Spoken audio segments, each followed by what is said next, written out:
ನಮಸ್ಕಾರ. ಮಳವಳ್ಳಿಯಿಂದ 20 ಕಿಲೋಮೀಟ್ರ್ ಆಗುತ್ತೆ.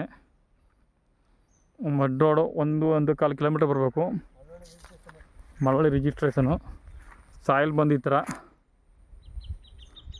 ಸ್ವಲ್ಪ ರೇಟ್ ಕಡಿಮೆ, ಥರ ಬ್ರೌನ್ ಥರ ತುಂಬ ಚೆನ್ನಾಗಿದೆ. ಎಲ್ಲ ಜಂಗಲ್ ಬೆಳ್ಕೊಬಿಟ್ಟೈತೆ. ಮಡ್ ರೋಡು 1 ಕಿಲೋಮೀಟ್ರ್ ನಕ್ಸಲ್ ಇದೆ. ಒಟ್ಟು 4 ಆರ್ ಟಿ ಸಿ ಬರುತ್ತೆ. 2 ಎಕರೆ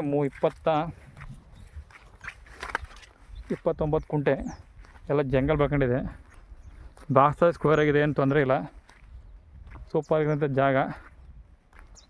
black and brown soil, Malavalli registration, jungle ಬೆಳ್ಕೊಬಿಟ್ಟಿದೆ.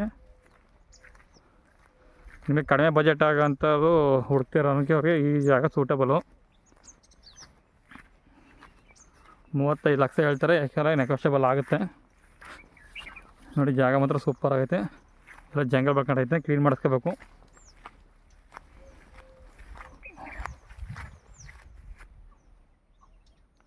ಬೆಂಗಳೂರಿಂದ 120 ಕಿಲೋಮೀಟ್ರ್ 122 ಕಿಲೋಮೀಟ್ರ್ ಆಗ್ಬೋದು. ಮಳವಳ್ಳಿಯಿಂದ 22 ಕಿಲೋಮೀಟ್ರ್ ಆಗುತ್ತೆ. ಚೆನ್ನಾಗಿದೆ. ನಿಮಗೆ ಸಾವಯವ ಕೃಷಿ ಮಾಡೋಂಥವ್ರಿಗೆ ಒಳ್ಳೆ ಜಮೀನಿದು. ಉಳುಮೆನೇ ಆಗಿಲ್ಲ ಸುಮಾರು ವರ್ಷದಿಂದ, ಕಾಲದಿಂದ ಬಿದ್ದೈತೆ. ಒಳ್ಳೆ ಪ್ರಾಪರ್ಟಿ.